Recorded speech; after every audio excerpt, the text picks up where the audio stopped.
안녕하세요. 김호준입니다. 비트코인 논란 관련해 가장 흔한 오해 중 하나가 블록체인 기술을 모르면 뭘 모르고 하는 소리라고 씹어오는 거죠. 지금의 광풍은 기술이 아니라 인간의 욕망 때문이고 기술은 복잡해도 욕망은 단순한 거죠. 지금 한국의 비트코인 상황에 거품이 있다는 건 시장 참여자들도 모르는 게 아니죠. 다만 그 거품이 내가 돈을 번 다음에 터지길 바라는 거죠. 정부 규제가 우리를 관련 기술 후진국으로 만들 거란 우려도 과장된 겁니다. 중국 검색 포털 바이두는 자체적으로 단순히 비트코인 거래가 아니라 블록체인을 통한 자산 거래 비즈니스 플랫폼을 자체 개발해 운영 중입니다. 기술의 미래 가치는 바로 이런 데 있는 거 아니었습니까? 그런데 중국은 가상화폐 거래소를 폐쇄하고 화폐 공개와 채굴을 금지시킨 가장 강력한 규제 국가죠. 정부 규제가 어느 수준이고 어떤 방향이어야 하는지에 대한 논의는 당연히 있을 수 있습니다만 정부 규제가 블록체인 기술 발전을 아예 막는다는 소리는 적어도 현재 한국 상황에 있어서는 거짓말입니다. 김호준 생각이었습니다. 제가 어제 블랙하우스 정기방송을 드디어 녹화를 했습니다. 네, 이번 주에 방영되는 걸로 알고 있는데요. 목요일. 어제 녹화해도 괜찮은가요? 목요일 예. 오후 11시에 방영합니다. 이 얘기를 하는 이유는 오늘 새벽에 녹화가 끝나서 제 혀가 따로 놀 수도 있다는 점을 미리 알려드리는 바입니다. 네. 비트코인 관련해서 이야기가 많고 오늘 저희가 3부에서에 하도 논란이 많아서 경제부총리를 직접 모시고 이 얘기를 나눌 텐데, 근데 왜 이런 얘기 있었잖아요. 예전에 비디오 테이프 기억나세요? VH. 네, 비디오 테이프요. 참. 베타, 이런 거. 그거 보급하고, 그리고 인터넷 초창기 가입자 폭증에 포르노가 기여한 바가 크다. 이런 이야기 있었거든요. 사실입니다. 사실이에요. 플레이보이시를 인터넷으로 보려는 사람들이 얼마나 인터넷 산업 초창기를 촉진시켰는가. 그게 사실이거든요. 그러니까 돈을 벌고자 하는 사람의 욕망. 이게 이제 이 블록체인이나 이런 기술의 자본과 인력과 관심을 모이게 하고 관련 산업을 발전시킬 것이다. 맞는 얘기예요. 그런 측면이 당연히 있습니다. 그 인터넷 발전이 포르노 덕분에 촉진된 부분, 여기서 이제 포르노는 욕망을 말하는 거죠. 돈에 대한 욕망이나 마찬가지라고 봅니다, 본질은. 그 욕망이 촉진시킨 부분이 분명히 있는데, 그렇다고 포르노를 규제하면 인터넷 후진국이 될 것이다. 기술 후진국이 될 것이다. 이거는 다 사실인 건 아니거든요. 비트코인과 관련해서는 이런 유사한 종류의 논란이 있습니다. 질서 있는 발전의 방향성을 규제가 제시할 수도 있는 것이다. 자, 여기까지 하고 오늘 첫 번째 뉴스는 뭡니까? 네, 다스는 누구 겁니까? 라는 질문에 드디어 다스 전직 고위 임원이 입을 열었습니다. 김성우 전 다스 사장이 당사자인데요. 김 전 사장은 최근 검찰에 여러 차례 출석해서 이명박 전 대통령 지시로 다스 전신인 대부기공을 만들었다라고 이야기했습니다. 또 회사 설립 단계를 이명박 전 대통령에게 계속 보고하고 관련 지시를 받았다라고도 이야기했는데요. 인사와 회계 등 세부적인 내용을 일일이 보고하고 승인을 받아서 이행했다라고 합니다. 이런 주장은 이제 내부자들을 통해서 이전부터 제기가 됐는데 그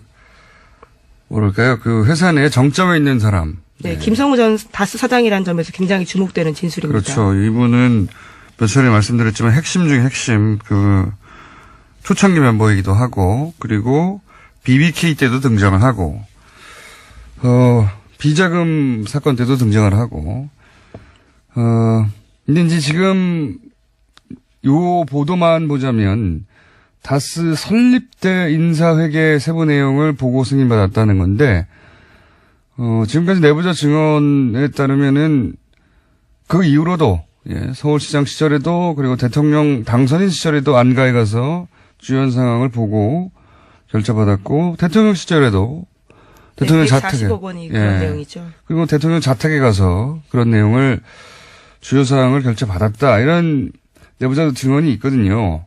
근데 이제 지금까지 보도만으로는 이제 설립 초기에 인사회계 기타 중요 내용, 세부 내용을 보고하고 승인받았다는 건데 그 이후로도 최근까지도 그랬다 하는 내용이 나왔는지는 모르겠어요. 예. 여하간 이것만으로도 실소유주가 이명박 전 대통령이라고 하는 의혹에 대해서는 굉장히 주요하고 의미 있는 진술인 것이죠. 네, 뿐만 아니라 김성우 전 사장은 검찰에 자수서 냈다라고 하는데요. 자수서에는 과거 검찰과 특검 조사에서 자신이 거짓 진술했다라는 내용이 있습니다. 약간 감기가 드신 것 같아요, 그죠? 예, 미세먼지가 심각하다 보니까요. 예. 한 사람은 감기, 한 사람은 흉고임. 예. 굉장히 잘 어울립니다. 예, 송구합니다. 자, 권승호 전 전무도 김성우 전 사장과 같은 시기에 현대를 나와서 같이 합류한 초창기 멤버로 이 두 사람 다 중요한 것은 결제 라인에 있었다는 겁니다. 예. 그러니까 이명박 전 대통령이 절대 신임했던 사람이라는 거죠. 돈을 맡겼으니까. 그러니까 쭉 문제가 됐던 그 120억 비자금과 관련된 경리가 그 위에 전무 그리고 사장 이렇게 직접 결제 라인이었다는 거고요. 이 두 사람이 입을 연다는 것은 사실은 비자금과 관련한 이야기도 사실대로 나올 수밖에 없다. 어디까지 입을 열지는 모르겠습니다. 네, 과거에 다 거짓으로 진술했다라고 이야기는 하고 있습니다. 네, 과거는 거짓이었고 지금은 이제 사실인데 어디까지 할지는 모르겠습니다. 여하간 현재 설립 초기에 관해서 입을 열었다는 게 보도된 거고요. 예, 검찰한테는 더 많은 내용이 있을지도 모르죠. 여하간 굉장히 중요한 두 사람. 이게 이제 이명박 전 대통령 관련해서 여러 갈래의 수사가 있고 그때마다 이명박 전 대통령으로 직접 가는 가장 결정적인 그 공무원, 증인 이런 사람들이 석방되거나 구속 기각되거나 그래왔는데 이 다스는 되게 좀 어려워요. 왜 어렵냐면 지금 이명박 전 대통령 측근들이라고 하는 청와대 시절의 인사들이나 이런 분들을 쭉 모여서 회의를 한다지 않습니까? 그분들은 정치인이고, 예. 본인이 뒤집어 쓰고 갈 수도 있어요. 생각해보면. 근데 이분들은 다스는 그런 게 아니거든요. 게다가 다스는 사기업의 사례잖아요. 그러니까 공무원들이 다 모를 수도 있어요. 이런 분들을 제외하고는. 그러니까 막기가 어려운 겁니다. 이 다스 관련은. 제가 다스에 집중했던 이유 중에 하나이기도 하고요. 자, 다음은요. 네, 또 다른 다스 문건도 나왔습니다. 어제 MBC가 보도했는데요. 다스가 BBK에 투자한 140억 원을 돌려받겠다면서 미국에서 여러 건의 소송 진행했습니다. 이 과정에서 김백준 씨가 관여한 정황이 드러났는데요. 당시에는 이명박 정부 청와대 총무비서관이었습니다. 해당 내용을 입수해서 보는데요. 미국에서 벌어진 BBK 소송과 관련해서 사건 수임료에 대해서 김백준 기획관이 관심을 가졌다라는 내용이 있습니다. 김백준 씨가 집사라는 얘기는, 금고직이라는 얘기는 벌써, 지금, 현 시점이 아니라 한 10여 년 전, 그 이전부터 나왔던 언론에서는 항상 알고 있던 내용인데, BBK 재판 때도 등장을 하죠. 김백준 씨가. 아예. 예. 그런데 이제, BBK가 투자한 140억, BBK에 투자한 140억을 다스가 돌려받는 과정. 여기서, 문건이 나왔다는 게 중요하죠. 이름이 등장하는 문건. 그러니까 김백준 당시 청와대 비서관에게 일개 사기업의 소송을 계속 보고하고 있었다는 그런 정황이 드러난 문건이 나왔다는 얘기고요. 김백준 씨는 이제 지금은 특활비 때문에 예, 오늘 영장 실질심사 있습니다. 영장 실질심사. 요 관련해서는 저희가 저희 영장 해설 전담 이정렬 판사하고 잠시 또 이야기를 나눠볼 텐데 좀 이따가 본인은 인정하지 않고 있죠. 김백준 씨는. 예, 특수활동비 관련해서는 인정하고 있지 않고요. 강력하게 부인하고 있습니다. 저는 강력하게 부인하는 게 안 받았다고 부인하는 줄 알았는데 그게 아니고 기억이 나지 않는다고 부인하고 있다고 합니다. 예. 다른 얘기죠. 네. 그렇죠. 그랬었나 하고 나중에 뒤집을 수도 있는 얘기죠. 기억이 나지 않는다는 것은. 굉장히 법적인 용어로 들립니다. 맞습니다. 예. 예, 법적으로는 기억이 나지 않는다가 안 받았다보다 훨씬 좋은 대처입니다. 예. 나중에 가면 그랬구나 할 수도 있고요. 만약에 드러나면. 법적으로는 기억이 나지 않는다는 걸 잘 씁니다. 그래서. 예, 하지만 굉장히 구체적인 진술도 나왔다라고 하는데 국정원 직원 A씨 같은 경우에는 검찰 조사에서 김백준 전 기획관에게 돈을 줬다라고 상세하게 진술했다고 합니다. 뭐 시기와 장소를 특정했으니까요. 박근혜 전 대통령 특활비 관련해서 구속된 사람들도 다 마찬가지였죠. 예, 상세하게 시기와 장소와 그리고 뭐 돈을 어떤 방식으로 전달했는지까지 구체적으로 그러니까 국정원에 준 사람이 지금 했다고 하는 겁니다. 예. 근데 이제 김백준 전 기획관은 기억이 나지 않는다 하는 것이고요. 굉장히 법률 검토를 좀 받은 거죠. 예. 해명 과정에서 웃기는 일종의 자백이 나왔어요. 최근에 이제 이명박 전 대통령 쪽에서 긴급회의를 하고 있다지 않습니까? 이 관련해서. 긴급회의를 하고 있는데, 이 긴급회의 후에 주장이 이런 게 나왔어요. 2008년인가요? 그 당시, 아파트 근처에서 돈을 받지 않았다고, 그거를 사실이 아니다라고 했는데, 아파트 근처에서 돈을 받았다는 내용은 검찰의 구속영장이 없어요. 네, 그렇다고 합니다. 예. 청와대 인근이라고 하고요. 그러니까 이 말은 뭐냐면 아파트 근처에서 받았다는 얘기가 아니겠는가. 저는 역으로 그렇게 생각합니다. 예. 검찰이 구속영장이 없는데 구속영장을 못 본 상태로 이제 돈을 받았다고 기억나는 장소들을 쭉 훑고 나서 거기서 안 받았다고 부인하는 것으로 전략을 세운 것 같은데 그런데 아예 검찰의 구속영장에는 본인 아파트 근처는 없었다는 것으로. 예. 아파트 근처에서 뭘 받긴 받은 거 아닙니까? 그러니까 기억이 나서 안 받았다고 일종의 자백에 가까운 거죠. 예. 네, 뿐만 아니라 원세훈 전 원장도 검찰에서 특수활동비 상납 인정했다라고요. 어제 SBS가 보도했습니다. 다만 누구의 지시로 특수활동비를 상납했는지에 대해서는 입을 열지 않았다라고 합니다. 국정원장은 대통령 직속에 누구의 지시도 받지 않습니다. 예. 누구의 지시로 상납했는지 인정할 필요도 없어요, 사실은. 국정원장한테 누가 지시합니까? 없어요. 예. 하지만 뭐 입은 열지 않았다는 얘기고요. 예. 자, 본인이 이렇게 기억이 나지 않는다고 대처할 경우에 이 구속영장 과연 발부될 것인가? 예, 이정일 판사하고 잠시 후 그 부분 얘기 나눠보겠습니다. 다음 뉴스는요? 네. 국정원 관련된 소식이 또 있습니다. 국정원이 관변단체 어버이연합에 돈을 준 내용이 구체적으로 나왔는데요. 어제 열린 유성욱 전 국정원 심의전단장 공판에서 나온 내용입니다. 검찰은 국정원이 각종 단체를 맡아 관리하면서 정보를 수집하는 방어팀 소속의 직원 진술조서를 공개했는데요. 이 내용을 보면 매달 어버이연합에 200에서 300만 원 돈을 줬다라고 합니다. 그리고 시위 동원 규모에 따라서 10명 내외면 100만 원, 20명에서 30명이면 200만 원, 그 이상이면 300만 원 줬다라고 하고요. 대학 교수나 전 국정원 직원과 연락해서 현안이 있을 때 칼럼을 부탁하고 보통 30만 원의 원고료를 줬다라고 합니다. 어버이연합이 이렇게 동원된 시위라는 주장은 제가 2010년대부터 하고 있었습니다. 2010년부터 저도 어버이연합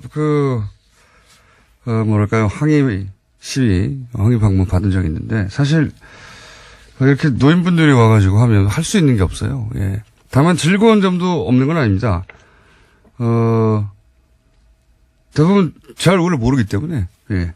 저도 그 시위에 같이 들어가가지고, 김어준 나쁜 놈이라고 같이 욕하기도 하고, 그런 적도 있습니다. 박원순 시장을 여자로 오해해서 욕을 했다라는 건 유명한 사례입니다. 거기 나오면 다, 돈 받아 나오거나, 일당으로 이제 나오시는 분들이고, 따라 구호를 하는 분들이 많아서. 근데 과거에 이런 얘기하면 당장 또 이런 내용을 보도하는 언론사 앞에 쳐들어가가지고 또 공격을 했었죠. 예. 근데 이제 뭐, 너무나 명백하게 국정원이 돈 줬고, 예, 관리했고, 그리고, 박원순 서울시장 은 특별히 관리했다는 얘기도 나왔죠. 예. 네, 원세훈 전 원장이 특별히 관리했다라는 건데 매우 싫어해서 종북 좌파다라는 식으로 초장의 싹을 잘라야 한다라고 지시했다고 합니다. 그러니까 이제 이명박 전 대통령이 서울시장 하고 나서 대통령이 됐잖아요. 그러니까 박원순 시장도 그 코스로 갈 거라고 생각하고 아주 초창기부터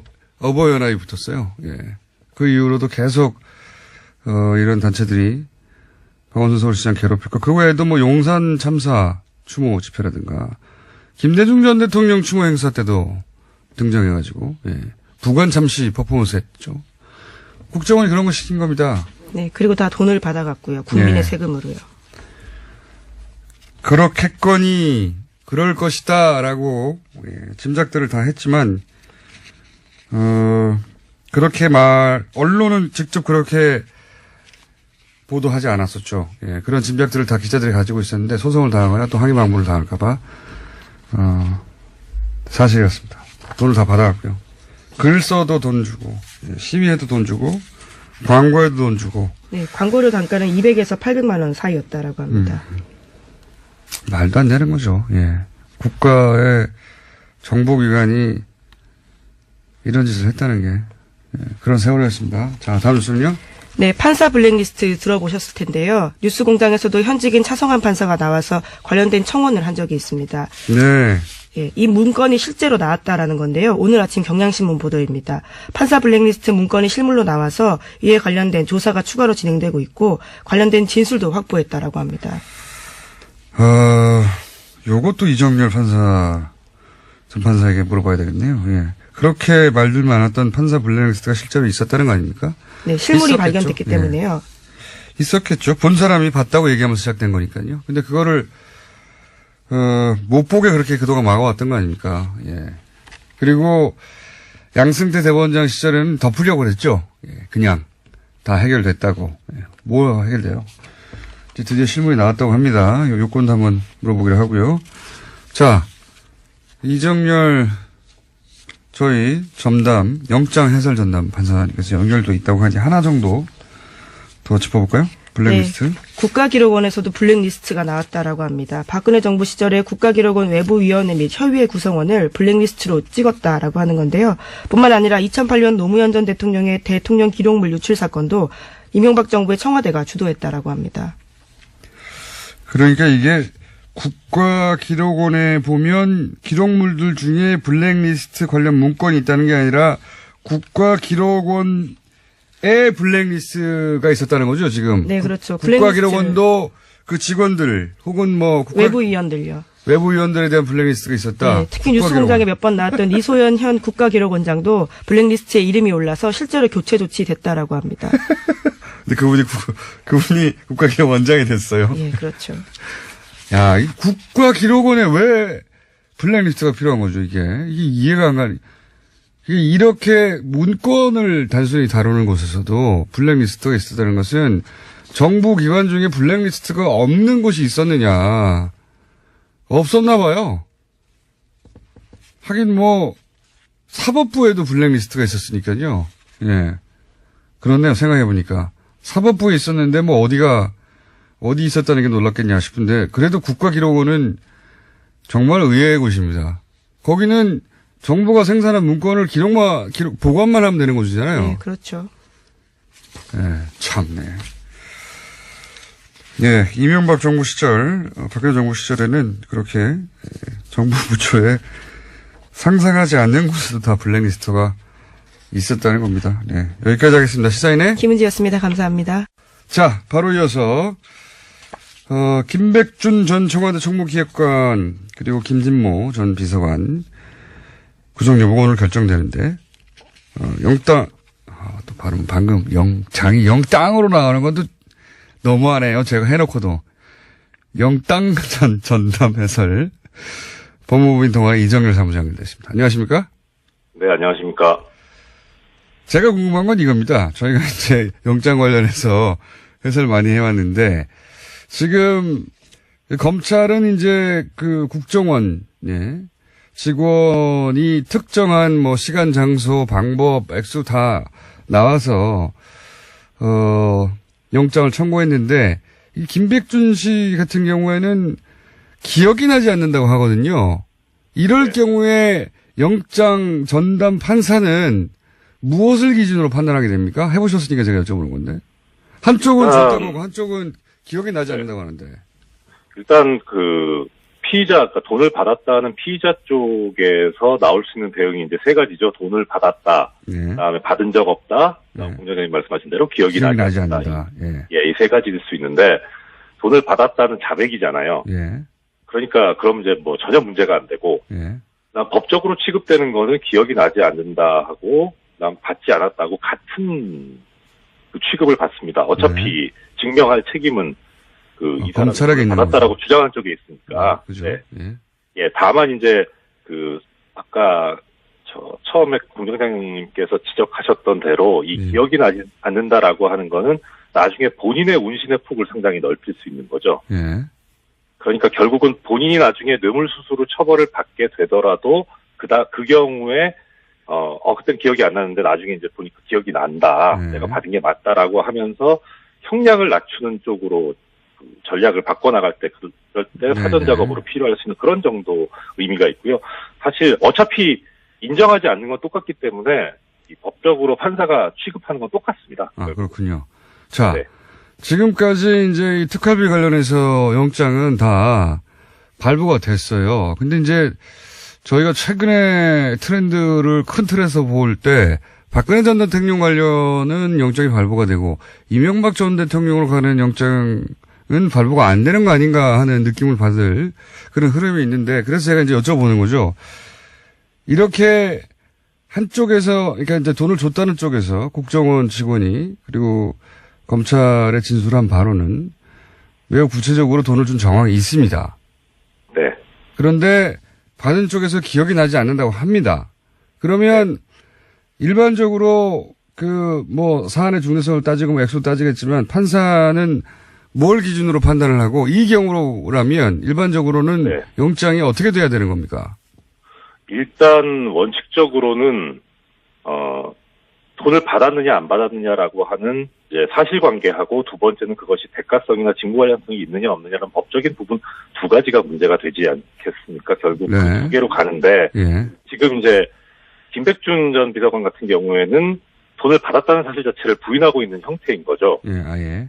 예, 그러니까 지금 그 부분에 있어서는 결국은 이 돈을 줬다고 하는 참고인의 진술이 얼마나 이성적이고 합리적이고 일관성이 있느냐. 예, 이게 그리고 본인이 아니면 얘기할 수 없는 어떤 구체적인 내용까지 다 이야기를 하고 있느냐라고 하는 게 가장 중점적인 이야기가 될 거고요. 근데 그게 지금 김백준 전 비서관 같은 경우는 문제가 되고 있는 것 같긴 한데 오히려 제가 좀 걱정스러워하는 부분은 이 직무 관련성 부분이거든요. 그러니까 직무 관련성 부분에 있어서 문제는 아까 공장장님께서 말씀하셨는데 조윤선 전 장관 같은 경우에는 영장이 기각이 됐었죠. 예.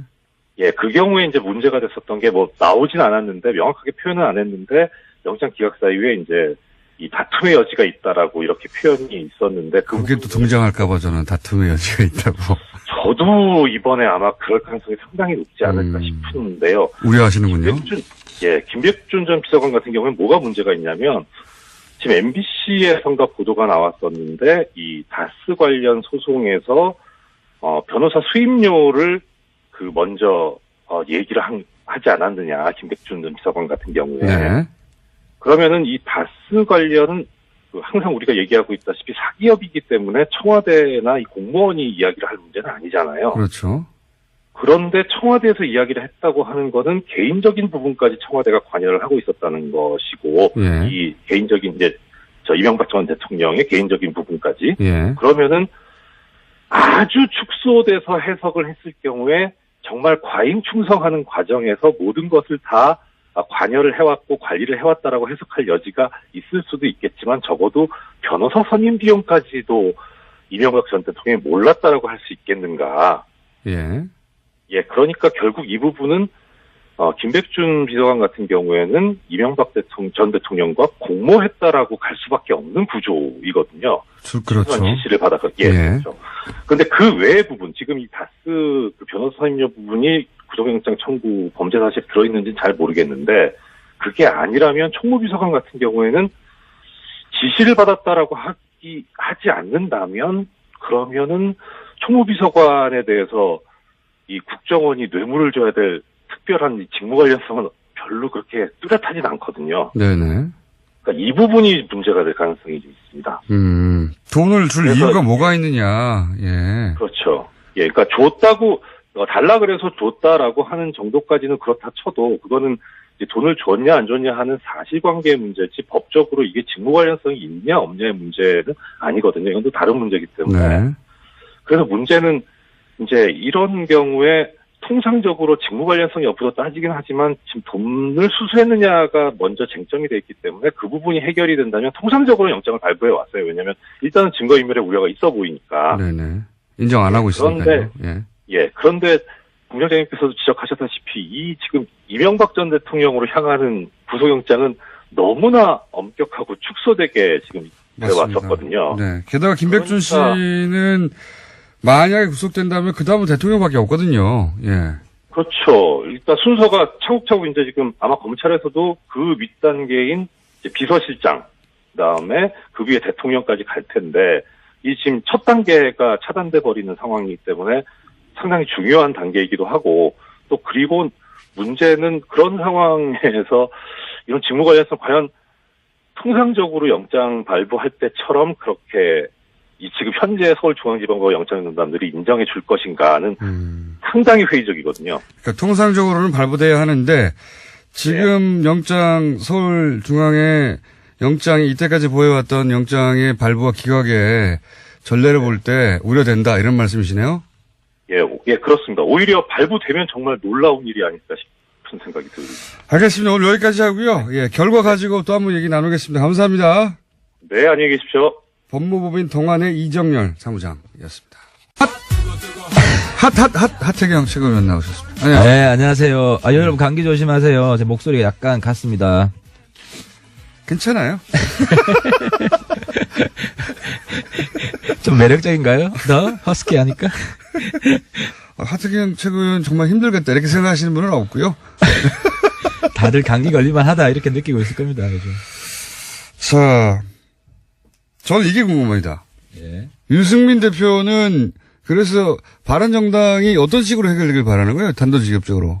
제가 여쭤보자면. 그러니까 각본대로 된 게 하나도 없어. 처음에 다스 물어볼 거라고 준비하는 거지만 어쨌든 주제를 바꿔서 저희 작가들의 의식의 흐름이고요. 전혀 민주적이지 않아. 진행자가. 저의 의식의 흐름은 일치할 때도 있고 아닐 때도 있기 때문에. 예. 그러니까 유승민 대표는 뭐 신사적으로 해결하자.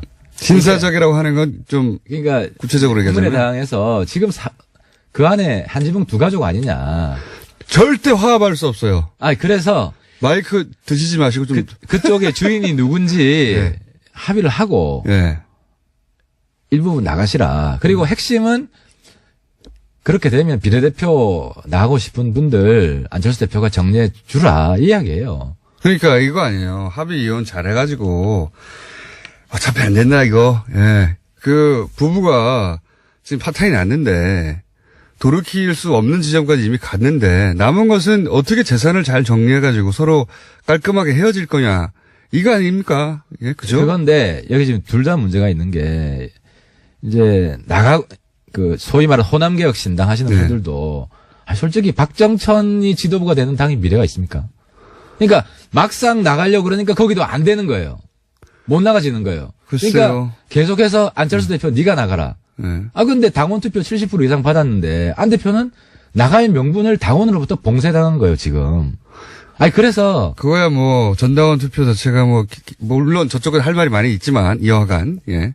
반대파도 무슨 소리냐 하고 할 말이 있긴 하나 안 대표는 전당대회 무산돼서 실패하면 어젠가 오늘인가 그럴 때 자기는 지구를 떠나겠다고.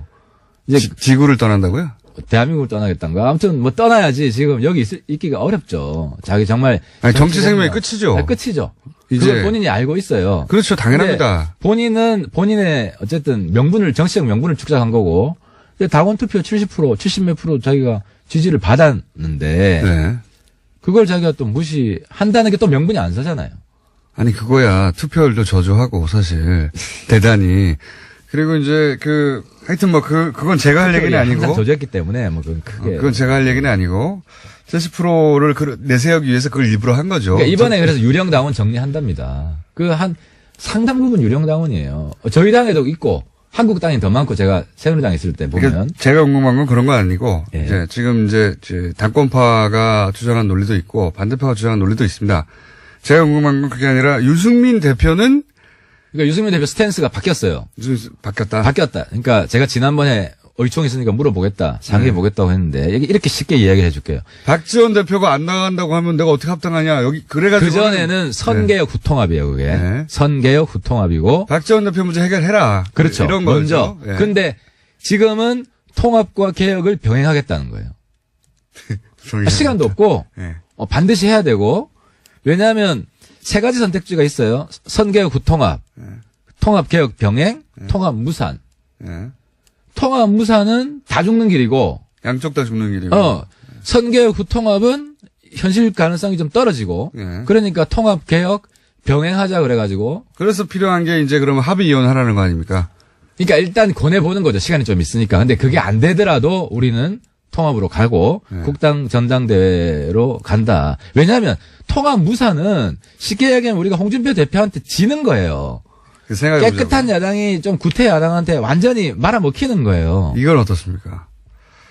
만약에 박지원 대표가, 그리고 뭐 박지원 대표로 자꾸 얘기하지만 거기서도 20여 분이라고 하니까요. 그리고 비례대표도 몇 분 계시고, 최소한 3명은 이름을 특정했죠. 이분들은 합당하면 같이 따라갈 생각이 없다. 그러니, 이 반대파 창당을 하면 이분들은 출당을 시켜서 반대파에 합류할 수 있도록 해달라 요청을 했는데 이제 안철수 대표는 거부했죠. 근데. 그러니까 거부한 이유를 물어보니까 비례 3명을 정리해드릴 수 있는데 그래도 그분들 안 나간다. 그 세 분들 민주당 간다. 아니, 글쎄. 그거는 하기 싫어서 하는 명분이고요. 아니, 실제로 한 사례가 이용조 의원 사례가 있는데, 네. 이용조 의원한테 개혁신당 나가면 나갈 거냐. 네. 본인이 안 나간다 그랬어요. 그러니까 안 대표가 싫은 거 하고 네. 나가는 거랑 별개의 문제인 거예요. 아니, 그거에 이런 싸움이기도 하죠. 우리가 왜 나가야. 우리는 여기가 본거지고 당신이 그렇게 합당하고 싶으면 나가. 이런 싸움이니까. 지금까지 그랬는데, 네. 그래서 이 싸움은 한쪽이 압도적인 우위에 있다는 게 확인되는 순간 정리된다는 거죠. 그렇지 그러니까 전당대회가 반드시 된다라는 게 부인할 수 없게 되면 그거는 이제는 다른 대안이 없죠. 그렇게 될 겁니다. 글쎄 뭐 빨리 좀 그렇게 정리를. 될지는 모르겠는데 자꾸 이제 제가 궁금한 거로 다시 돌아오면 지금 유승민 대표는 이제 잘 정리해서 자꾸 싸우면 싸울수록 합당했을 때의 시너지 효과가 떨어지니까 지금 다른 방법이 없으니까 합의 이혼을 잘했으면 좋겠다 이런 거잖아요. 그러니까 유승민 대표 스탠스는. 그 같은 이야기 계속 반복해요. 그런데 제가 궁금한 건 이거예요. 네. 스탠스는 그건데 만약에 그게 안 돼가지고 합당할 때 몇 분 실제로 나갈 사람 없다고 만약에 주장하시니까 뭐 한 5명 정도 나가고 그러면 35명이 같이 왔어요. 근데 실제로는 합당에 반대하던 사람들입니다. 그때 그랬을 때 그 당의 내부 분란은 또 어떻게 하려고 그럽니까? 그러니까 이게 스탠스가 바뀐 게 그분들이 그렇게 하잖아요. 네. 그러면 뭐 국민들한테 속죄를 하든지 스탠스가. 왜냐하면 자기는 안 간다고 개혁신당 만들겠다고 그랬던 분들인데. 근데 어쨌든 굉장히 낯뜨겁게 오실 수도 있죠. 네. 그러면 지금 통합개혁 병행이기 때문에 우리가 창당 준비위원회 만들 거 아닙니까? 이제 그분들이 이제는 창당 지원하겠다. 여태까지 한 건 내 잘못했다. 이렇게 스탠스를 바꾸면 바꿀 리가 있습니까? 안 바꾸고 창준이도 안 된다. 이거 안에 싸우잖아요. 그렇죠. 그냥 계속 싸우고 그거는 있어요. 명백한 해당 행위죠. 그러니까 그때는 어떻게 합니까? 그거는 창당을 방해하는 것은 그 신당이 생겼을 때 네. 명백한 해당 행위이기 때문에 출당시켜야 되지 않습니까? 윤리위에서 한번 봐야죠. 그래가지고 그때 소위 누굽니까? 비례대표들도 막 반대해가지고 당이 합쳐졌다고 했는데 막 거기서 또 깨지는 거죠. 그러니까 그건 뭐 충분히 그럴 수 있고. 유승민 대표는 그런 걸 원하지 않는 거잖아요. 합쳤을 때는 깔끔하게 합치고 반대할 사람은 미리 떨어져 나가고 이걸 원하시는 거죠. 그러니까 유 대표가 지난주까지는 그게 전제 조건이었는데 공장장님 말씀하시는 게 지금은 동시에 진행하자. 지금은 동시에 진행한다. 그게 정치라는 것이고. 지금 안철수 대표 합상파에서 전당대회가 사실상 거의 불가능한 게 아닌가 지금 룰로는 그랬던 룰을 막 바꾸고 있잖아요. 예. 여기서는 수단과 방법을 가리지 않고 있어 이제는 뭐 꼼수라고 욕을 하던 어떻게 뭐라고 하든 간에 물렀으면 죽으니까요. 그런데 그 부분은 일단 투명하게 진행하고 있다. 모든 걸 다 공개하고 이게 꼼수인지 꼼수가 아닌지 국민들이 판단하는 다 닫고 하는 게 무슨 투명한 겁니까? 다 공개하잖아요. 뭘 바꿨다. 예를 들어서 자기들이 다 바꾸고 난 다음에 공개하는 거 아닙니까? 마음대로. 그게 문 닫든 열든 어차피 네. 당무위원회는 안철수 대표 사람들이 다수기 때문에 안 대표가 원하는 대로 갑니다. 투명한 거는요. 이 이 진행 과정을 전체를 공개하는 거지 결과를 공개하는 게 투명한 게 아니죠. 결과를 어떻게 숨깁니까? 다 알아야 되는데. 아니 그러니까 진행 과정도 앞부분 공개하고 또 비공개하죠. 아, 그건 취업적이니까 너무 취업적인 걸로 하지 말고 좀. 아니, 요는 네. 이쪽도 급하기 때문에 뭐 공격을 받겠죠. 이런 식의. 그럼 뭐 몰래 하느냐. 당무회원을 반쪽만 모여서 자기들끼리 당 전체에 미칠 영향을 찬성하는 사람들만 따로 모여서 한다는 건 말이 안 아니 되죠. 반대하는 사람 들어와도 되죠. 근데 그분들이 쪽수가 안 되니까 네. 와서 깽판 치다가 이제 나가는 거죠. 그렇지는 않고 아니 그분들이 와서 반대 표결하면 돼요. 아니, 그러니까 그거는 당내 다수파가 있고 반대 소수파가 있는 표결에 것이고. 참여해봐야 뭐합니까? 당무위원회 아니 숫자가 안 그러니까 되는데. 그래서 바깥에서 욕이나 하고 있는 거지. 욕이나 하고 있는 거. 숫자가 적으면 막 해도 된다는 얘기잖아요. 그 얘기는 아무리 편이 들더라도. 예. 자, 지금 상황에서는 잘못하는 건 잘못하는 겁니다. 안 대표가 예. 과단성 있게 가야 돼요. 과단성. 예. 그러면 왜냐면 내용만 다 공개를 하면 어차피 평가는 국민들이 하기 때문에 그걸 그걸 안 과단성이라고. 좋게 보는 분들이. 근데 지금 강철수가 초강철수가 되지 않으면 본인 이야기대로 본인은 끝나는 거예요. 그러니까 그걸 룰을 지키면서 해가야 되는데, 예. 과단성이라고 표현할 수도 있고, 막무가내 무대표라고 표현할 수도 있는 거죠. 아, 지금 막 가야지. 그럼 안철수 대표 입장에서. 막가야지. 아, 목표를 향해서 그냥 돌진해야지. 그건 그래요. 예, 지금 해야 돼요. 지금 그걸 돌쇠 정치인 돼야 돼요. 무소의 돌아가면 뿔처럼. 돌아가면 공경 죽으니까. 시인처럼 무소의 뿔처럼 지금 가야 돼요. 그러니까 들이받고 그냥. 그렇게 말하면 이제 굉장히 긍정적으로 포장이 되는 거고, 수단과 방법을 가리지 않고, 예. 그건 꼼수를 그건 비롯해요. 아니지. 명분이 있어요. 예를 들어 당원 정리를 하고 있어 실제로. 예. 그럼 유령 당원 정리한다는데 그건 당연히 해야 될 일이지. 거품이 많아요. 어쨌든 안철수 대표 쪽을 그렇게 옹호할 수밖에 없고 변론할 수밖에 없다는 것도 충분히 아, 이해하고요. 지금은 예. 저는 한 배를 탔습니다. 카밍합니다. 카밍아웃합니다. 그렇습니다. 네, 그런 걱정은 잘못한 없어요. 건 잘못했다 하지. 근데 이 정도는 양해해 줄 수 있는 부분이다. 는 거죠. 네, 뭐 저쪽 반대파 입장에서는 양해할 수 없는 수준이라고 봅니다만 저도 쭉 읽다가 이게 너무 많이 나갔다 싶긴 하나. 그래도 어떻게 하면 이쪽에서는 안 그러면 죽으니까 안철수 대표 쪽에서는 무조건 갈 수밖에 없죠. 지금 뭐 서로 죽는 상황이긴 하죠. 좀 네. 무리가 되고 뭐 저쪽에서 공격하겠지만. 그래서 박지원 대표가 처음부터 합당하자고 했으면은 오히려 쉽게 정리됐을 텐데 제가 볼 땐 저쪽에 전략 실패도 있다. 제가 여러 번 말씀드렸지만은 박지원 대표가 과감하게 먼저 합당하자고 드라이브를 했으면 우리가 흡수 합당됐을 가능성이 많아요. 일부는 떨어져 나가고. 네. 근데 지금 이제 박지원 대표는 합당은 안 되고 개별 입당만 된다는 입장이었죠. 그러니까 아예 그런 식으로 네. 우리는 합당하겠다. 네. 나하고 합당하기 싫은 사람 오지 마라. 이렇게 했으면 초반에 우리 내부가 분열됐을 가능성이 있는데 지금은 오히려 유 대표도 이 많은 번뇌 끝에 어쨌든 그 새로운 통합 노선으로 갔고. 유 대표는 이제 합당에 건 거죠. 지난번까지는 합당하겠다고 말한 적이 없다. 이런 식의 약간 유보적인 태도였는데 이제는 아닌 거죠. 그렇습니다. 그래서 안에서 싸우겠다. 안에서 개혁하겠다.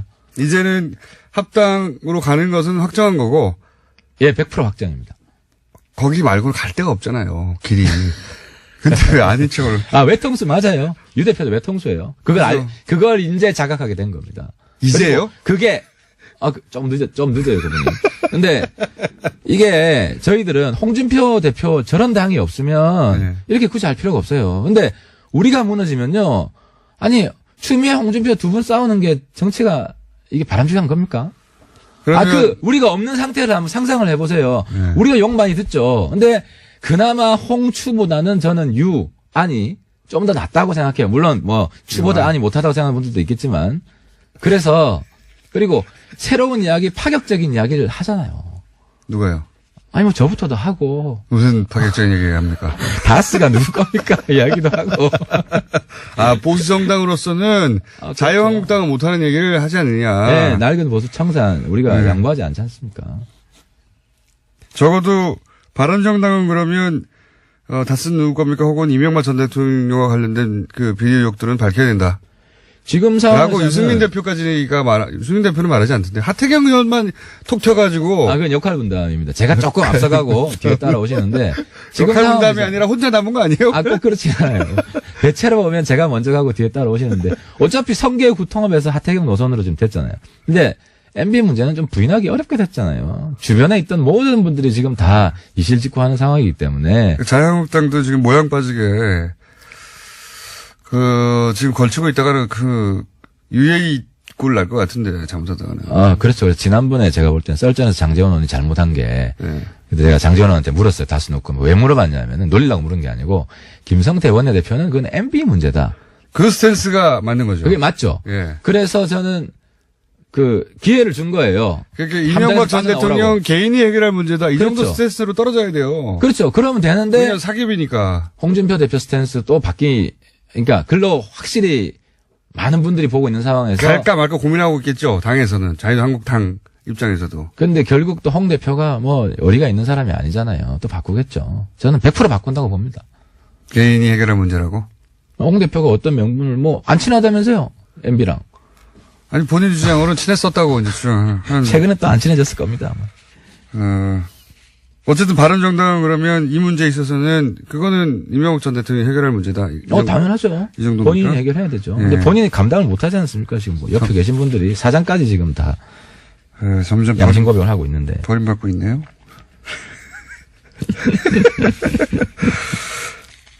그렇지만 바른정당도 지금 평안하진 않잖아요. 예. 물론 생각보다 덜 나가고 있습니다. 많이 안정화됐죠. 안정됐습니까? 의원들은 예. 딱 굳어졌죠. 이학재 그래요? 의원이 남아 있는 걸로 예. 저희가 발표를 했고. 그럼 원희룡 지사만 남은 겁니까? 원지사 한 분 남았죠. 원희룡 지사는 적어도 합당엔 반대하잖아요.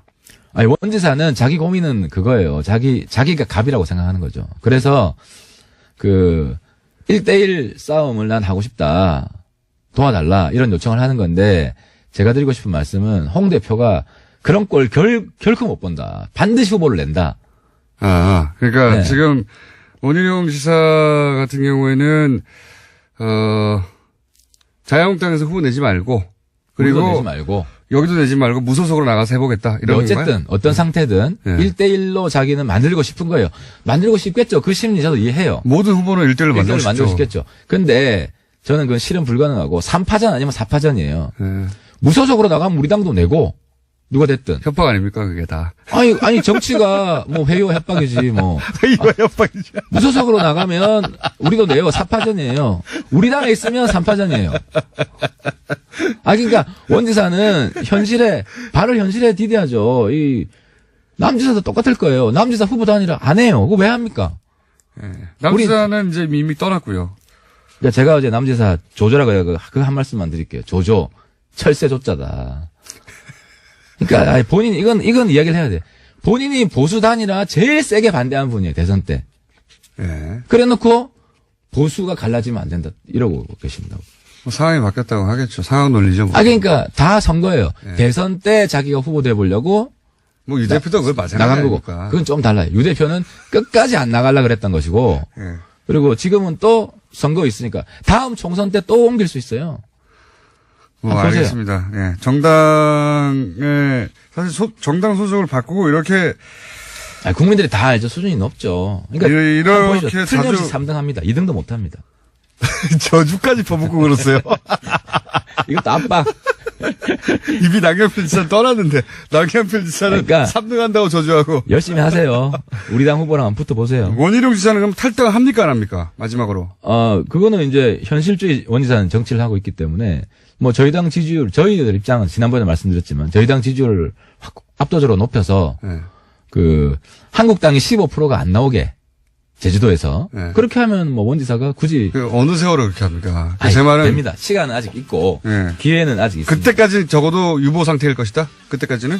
후보 등록 때까지는 원지사는 그럴 거라고 생각합니다. 탈당하지 않은 채? 하태경 의원이었습니다. 그런 문제도 있고, 최저임금 문제도 있고, 최근에는 비트코인 논란까지 있죠. 그래서 저희가, 경제 관한은 그러면 가장 높은 자리에서 이 답을 해줄 사람이 누가 있느냐. 문재인 대통령이겠죠. 바쁘시다고 하더라고요. 그렇죠. 그 다음 분을 저희가 모셨습니다. 김동연 경제부총리 겸 기획재정부 장관. 뉴스공장을 찾아준 분들 중에 정부 최고위급 인사가 직접 나오셨습니다. 안녕하십니까? 네, 안녕하세요. 반갑습니다. 이런 라디오 인터뷰 하신 건 처음이죠? 제가 지방방송에 전화로 짧게 한 거 외에는 처음입니다. TV 라디오 전체 처음입니다. 네, 처음입니다. 예. 뉴스 공장에서 시작하셔야 됩니다. 네. 예. 직접 나오신 경우는 그럼 당연히 처음이겠네요. 그렇습니다. 네. 처음입니다. 저희가, 예. 비트코인도 하도 난리여서 직접 모셔야 되겠다. 네. 예. 이 뉴스 공장 혹시 들으십니까? 예, 가끔 듣습니다. 예. 매일 들으셔야 됩니다. 매일 알겠습니다. 예. 가끔 들으시면 안 되고요. 더 자주 듣겠습니다. 네. 주의해 주시고요. 예. 지금 경제부총리 되시기 전에 아주대학교 총장도 하셨죠. 그렇습니다. 예. 총장 한 2년만 했습니다. 거기 어떻게 총장이 되셨습니까? 그 전에 쭉 관료셨잖아요. 제가 관료로 32년 넘게 근무를 하다가 네. 지난 정부 초대 국무조정실장 장관급으로 있었습니다. 네. 그러다가 제가 한 1년 정도를 아주 강하게 주장을 해서 제가 사의를 표하고 네. 스스로 이제 공직에서 물러나와서 사실은 이제 지방에서 이제 칩거라고 할까요? 그러고 있었는데 한 반년 정도 지나서 아주대학교에서 요청이 왔었습니다.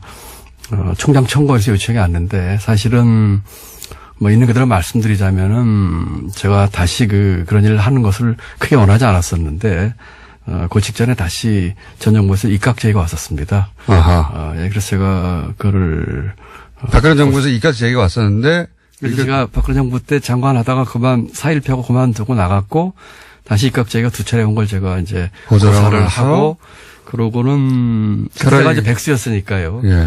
이렇게 있다가는 또 어떻게 될지 모르겠다 싶어서 뭔가 일을 해야지 그런 것에서부터 자유로울 수 있겠다는 생각에서 한데 마침 그 전에 고사했던 대학에서 다시 또 총장 청구에서 후보를 올리겠다고 해서 네.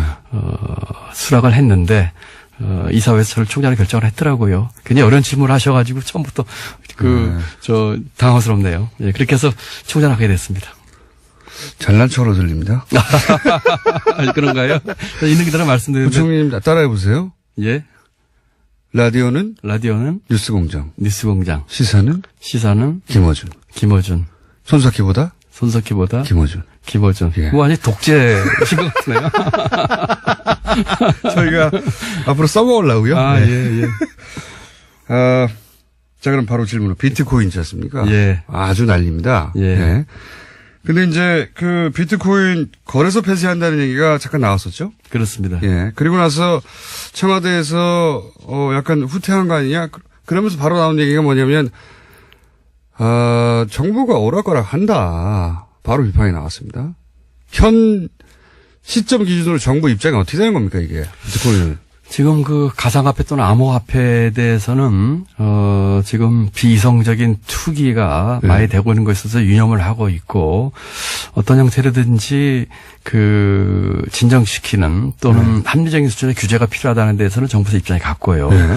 다만 방법이 부처마다 조금씩 다른 것 같은데. 그렇습니다. 좀 몇 가지 안이 나왔었죠. 일부 부처에서는 이제 거래소 폐쇄까지 나왔었고 법무부에서는. 예, 법무부에서는. 법무부에서는 하우스처럼 보는 거죠. 말하자면 도어판처럼. 법무부에서는 아무래도 이제 법 집행이라든지 여러 가지 보면서 조금 그런 측면을 강조하면서 조금 강한 안을 정부 안에서 얘기를 쭉 하고 있었고 또 다른 부처들이 생각하는 부처도 있었고요. 네. 또 그거는 그러니까 법무부뿐만 아니라 다른 부처에서도 아예 폐쇄까지도 검토해야 된다고 하는 부처도 있긴 있었다는 거죠.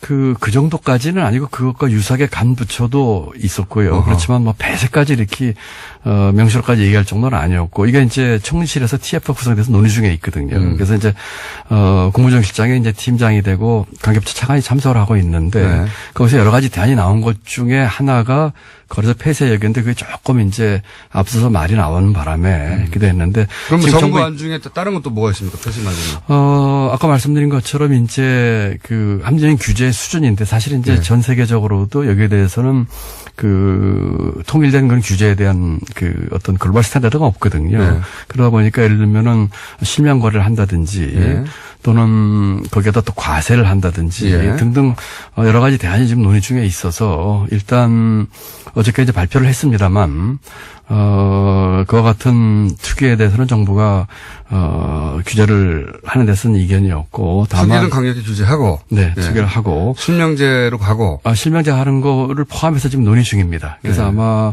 구체적인 방안은 다시 좀 얘기를 나와야 될 것 같고요. 다만 그 가상화폐의 이제 기반 기술이 되는 이제 블록체인은 4차 산업의 기반 기술 중에 그 하나라고 보는 그런 시각도 많고 하기 때문에 그 부분은 조금 다른 각도에서 보겠다. 이런 기술은 장려하되 비트코인이 투기성이 있는 부분은 규제해서 잡겠다. 예, 투기성 있는 부분은 이제 규제를 하고 또 국민들에게도 이걸 잘 그 알려서 이것이 상당한 그 리스크를 갖고 있다는 것도 좀 알리고 또 규제 방안도 만들고 그러면서 이제 블록체인에 대해서는 그 기반 기술로서 우리 4차 산업혁명이라든지 앞으로 그 선도 산업 쪽에서 할 수 있는 부분은 따로 좀 균형 잡히게 보겠다 이런 시각입니다.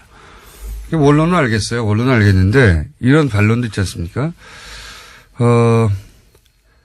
이게 이제 비트코인과 블록체인이 분리될 수 없는 거 아니냐. 이걸 규제하고 이걸 살린다는 게 말이 되느냐. 뭐 이런 반론도 있어요? 블록체인은 이제 앞으로 산업에서 예를 들면 보안이라든지 물류, 여러 측면에서 활용이 가능한 기반 기술이고. 기반 기술이거든요. 이제 그것을 활용한 것 중에 하나가 이제 일종의 암호화폐나 가상화폐 같은 것인데, 그러니까 그 기술 자체에 대해서 옛날에 이제 인터넷과 비슷한 겁니다. 인터넷 처음 나올 때는 규제하려고 했었거든요.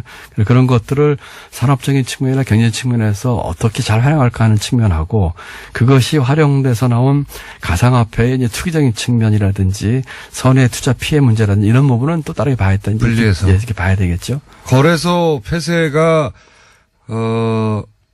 지금 여러 방안 중에 하나로 논의되는 수준이긴 한데 그것도 여전히 살아있는 옵션이긴 한 거죠. 예, 살아있는 옵션이긴 합니다만 그것은 정발부처 간에 아주 진지한 검토가 좀 있어야 될 것입니다. 왜냐하면은 거래소 폐쇄를 했을 때에 생기는 이런 음성적 거래 문제라든지 또 해외 유출 문제 등등 또 그 반론도 만만치가 않거든요. 그렇기 때문에 정말 좀 빡세게 좀 서로 간에 검토해야 될 것 같습니다. 제가 그 편을 쓰면 좋아하실 것 같았어요. 어쨌든 지금 부처가 열심히 논의 중이다. 그렇습니다. 예. 뭐 부처가 각 부처 입장별로 그 중점적으로 보는 게 다르니까 그렇습니다. 견해가 다른 거는 당연합니다. 네. 다른데 어쨌든 거래소 폐쇄도 옵션으로 살아 있는 것이고요. 예. 살아 있는 것이고 근데 이제 그게 가장 강한 조치라고 하면 그 이전에 다른 조치로 이걸 잡을 수 있겠는가 검토해보는 중이고. 그렇습니다. 예. 뭐 언제 나옵니까? 조속한 시일 내에 빨리 내야 될 것 같습니다. 부동산도 왜 1차, 2차, 3차 막 대안들이 있잖아요. 1차, 3차는 아니고 이제 저희가 부동산도 과거에 쫓아가면서 대책을 내는 거는 참 현명하지 않은 방법이고요. 일희일비하지 않으면서 전체 판을 보면서 이렇게 해야 될 것이기 때문에 성급하게 쫓아가기보다는 큰 판을 보면서 제대로 할 수 있는 그런 대책을 내놔야 되지 않겠습니까? 비트코인도 예를 들어서 요 안이 통하지 않으면 그 다음은 이 안이 간다 이런 식의 플랜들이 짜지겠죠?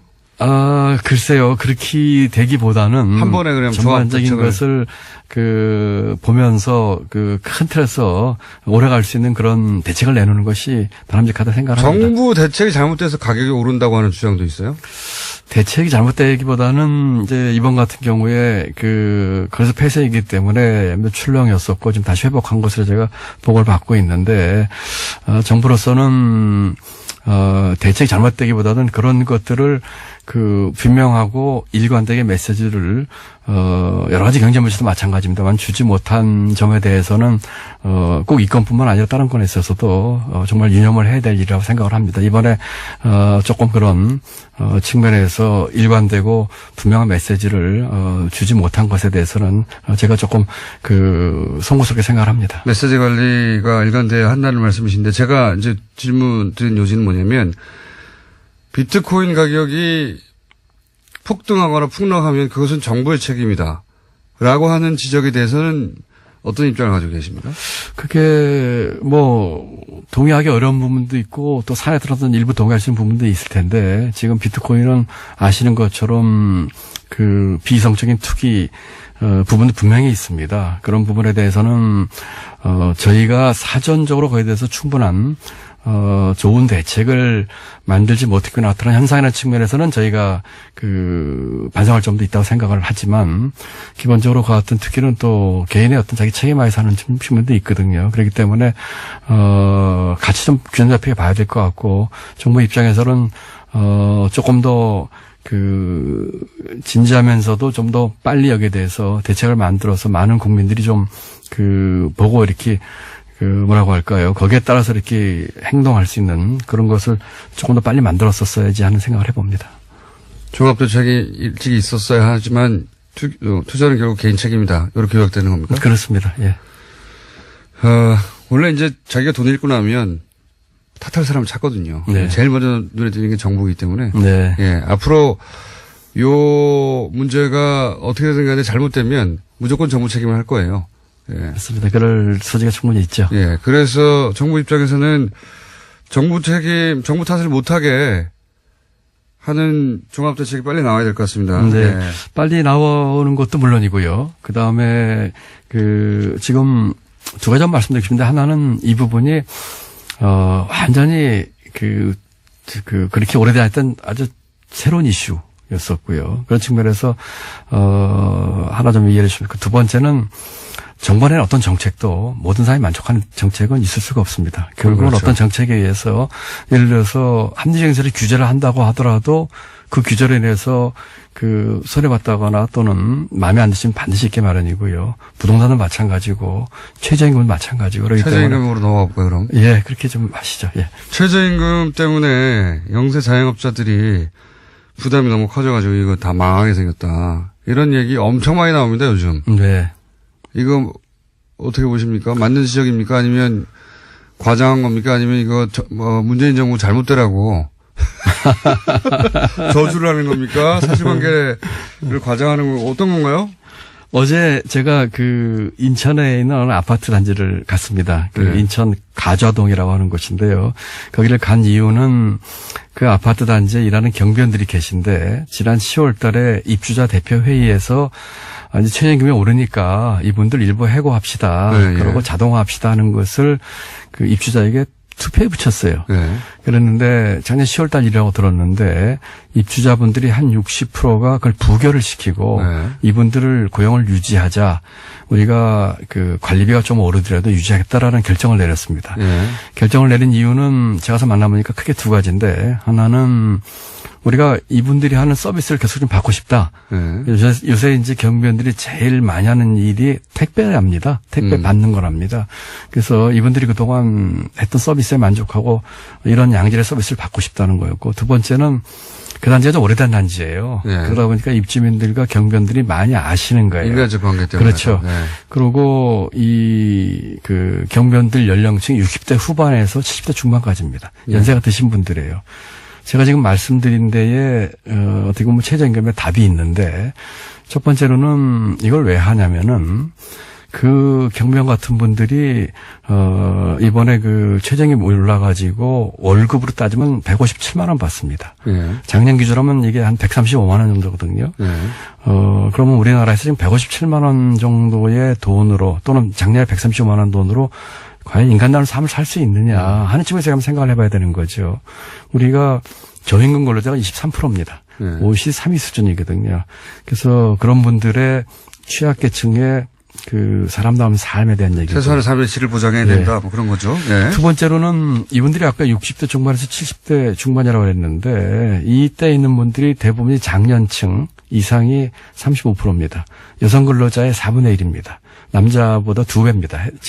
최저임금 대상이. 청년들의 4분의 1입니다. 이런 계층에 대한 얘기들이에요. 그래서 이런 것들 좀 해야 되겠고, 그 다음에는 우리 사회에 또는 경제의 가장 구조적인 문제가 양극화 문제입니다.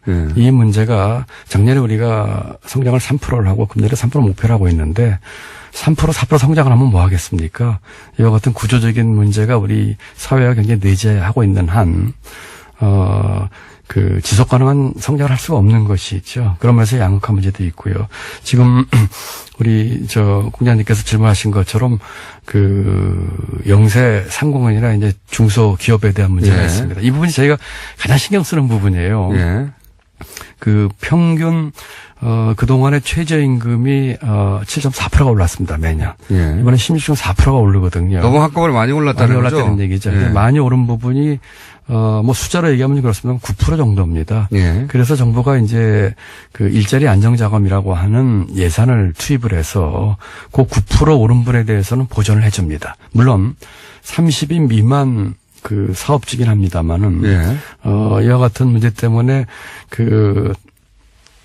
죄송합니다. 다소나마 있을 수 있는 그 어려운 사업주들을 도와주기 위해서 정부가 그 굉장히 어려운 결정을 했거든요. 3조에 해당하는 돈을 가지고 그 예년보다 더 오른 9%에 해당하는 돈을 지원을 하는 것으로 했기 때문에 그 어려운 사업주분들에 대해서 일자리 안정기금요. 일자리 안정 자금입니다. 예. 네. 그렇게 해서 최저임금에 해당하는 분 한 분 고용하는 기준으로 하면은 월 제가 13만 원을 지원해드리고 있거든요. 한 사람 당입니까? 한 사람 당입니다. 그럼 10사람을 합니다. 그럼 130만 원이죠.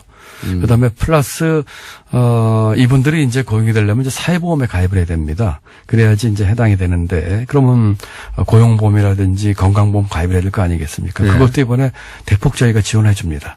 예를 들어서 신규로 가입하는 고용보험과 건강보험 제가 90% 지원해 주거든요. 90%가 그렇죠. 지원해 줍니다. 그런 식으로 하기 때문에 국민연금. 국민연금과 고용보험이에요. 그런 식으로 하기 때문에, 어려운 처지에 있을 수 있는 사업주에 대해서 이와 같은 지원을 통해서, 하는 것이죠. 물론, 사업주 부담 금액이 전혀 없어지는 건 아닙니다. 예, 근데 그 사회보험 같은 경우에 약 한 17,000원 정도 한 달에 부담을 하셔야 되는데, 그 정도 부담을 하시는 정도로 하면서, 해년마다 올랐던 최저임금 인상분에 대한 부담분 정도가 있는데, 물론 이것도 뭐 아예 부담을 안 드리면 좋겠지만, 아까 말씀드린 여러 가지 이유에서. 그럼 그런 정부 지원을 받으면 결국 예년의 인상률 정도 수준이다. 이런 말씀이신가요? 그렇습니다. 16.4% 오르는데, 저희가 9% 지원해 주니까 6.4%는 예년에 7.4%죠. 그거는 예년에 올랐던 수준입니다. 그러니까 지금 소위 영세 자영업자 부담이 급속도로 늘어나서 지금 망하게 생겼다는 건 과장됐다는 말씀이십니까? 어떤 분들은 힘드신 분들도 계시겠죠. 그렇지만 전체적으로 그걸 그렇게 싸잡아서 얘기하는 거는 조금 과장됐다는 생각이 들고, 그뿐만 아니고 저희가 특히 종편에 이런 얘기 많이 나오는데요. 보수 매체하고. 예. 저희는 전체를 그렇게 하는 거는 좀 과장됐다 생각을 합니다. 왜냐하면은 지금 말씀드린 일자리 안정자금 말고도 저희가 같은 소상공인의 영세 중소기업인을 지원하는 대책이 세어보니까 76가지입니다. 네. 그 중에 예를 들면은 뭐 임대료 문제도 있고요. 카드 수수료 인하 문제도 있고, 그런 것들 같이 지원을 해드리고 있거든요. 그래서 이와 같은 지원을, 그런 처지에 있는 사업주들께서 전부 다 신청해서 받으셔가지고, 그러면서 우리 최저임금 인상의 취지도 좀 충분히 이해를 하시면서 고용을 유지하고, 또 더 사업 잘하셔서 가능하면 더 많은 분들 고용하시고, 뭐 이렇게 해주셨으면 좋겠습니다. 그럼 이런 것도 있지 않습니까? 이렇게 최저임금이 올라서 월급 오를 줄 알았더니 근로시간을 줄인다든가 여러 가지 방법으로 이제 업체 입장에서 이제 지출을 줄이기 위해서 그런 편법을 쓰거나 꼼수를 쓰는 경우도 있잖아요. 그런 편법에 대해서는 고용부 또 노동청에 있는 지방노동청 또 이런 관서를 통해서 지금 단속을 지금 하고 있고요. 그렇게 하시면 안 되죠. 그런 분들에 대해서는 하시면 안 되죠. 안 되죠. 그런 분들에 대해서는 저희 고용부 중부생 안 되는지 고용부청에서 알면서 그러는 거죠. 네, 그런 단속을 저희가 하고 또 이렇게 행정 지도라든지 또 잘 안 내다고 할 생각이 있습니다. 만약 하여튼 이 자리를 빌어서 그런 사업주분들께서는 한 번도 빠짐없이 일자리 안정자금 신청하시고, 또 아까 말씀드린 가자동 아파트를 갔더니요, 입주자 대표도 만나고 제가 경비원들을 만났는데 전부 다 좋아하세요. 그리고 입주자들 좋아하고 입주자 경비원들. 대표분들은요, 작년 10월 달이면은 자기들이 관리비 인상분을 부담을 하겠다고 결정을 했습니다. 21평부터 41평까지 3개 평수가 있었는데 자기들이 부담해야 되는 관리비가 4,000원에서 월 8,000원이 올라가는 거였었어요. 네. 고용을 유지했을 때. 최저임금 인상분을 내야 되니까. 그런데 정부가 지원을 해주는 게 나중에 결정냈는데. 이 경우도 지원합니까? 그렇습니다. 그 아파트 경비원 같은 경우는 인원수 상관없이 다 합니다. 아, 그래요? 네. 왜냐면은 아파트 경비원. 그거 잘하셨네요. 예. 아파트 경비원들이 가장 그 해고가 쉬운 직종입니다. 그래서 30인이 넘어도 다 해드립니다. 그런데 이분들 가자동 아파트 주민 같은 경우는 참 감사한 것이 이 결정하기 전에 이미 결정을 이렇게 하셨어요. 어허. 그러고 나서 정부가 지원을 해준다고 하니까 관리비가 그 4,000원에서 8,000원 오르는 것에 반 이상을 정부에서 지원을 받는 거예요. 오히려 줄어들었네요, 그러면. 그러니까 이제 자기들이 원래 더 내려고 한 돈의 한 45% 정도, 40% 정도만 내면 되는 거죠. 예를 들어서 21평 아파트에 사시는 분들은 그 아파트의 경우에는 관리비가 한 2,000원 정도 오릅니다. 41평 사시는 분들은 4,000원 오릅니다. 그런데 만나보니까 그 경비원들 너무 고마워하면서 더 열심히 일하겠습니다 하시고요. 연세가 70 넘으신 분인데 건강해 보이세요, 일을 하니까. 그다음에 입주 대표분들도 우리가 이런 결정인데 정부가 더서 고맙고 이분들 계속 유지해서 고맙고 그러니까 다 해피하신 거예요. 저도 굉장히 아주 잘한 거 말고는 네, 부동산이요. 아, 부동산이요. 부동산 지금 부동산 파리 대책이 이제 한마디로 지금 많은 사람들 내놓으라는 거였잖아요. 세금 올라갈 테니까. 근데 그 양반들이 오히려 집을 팔지 않아서 집값이 올라가고 있다. 이런 지적이 있습니다. 그 원인 분석이 맞는지는 모르지만 어쨌든 강남 4구의 집값은 오르고 있어요. 둘 다 묶어서 얘기해 주십시오. 그 원인 분석에 대해서는 저는 이의를 제기하고 싶고요. 네. 일부 언론에서 그런 얘기를 하는데 정확한 사실에 근거해서 얘기를 하는 게 좋을 것 같습니다.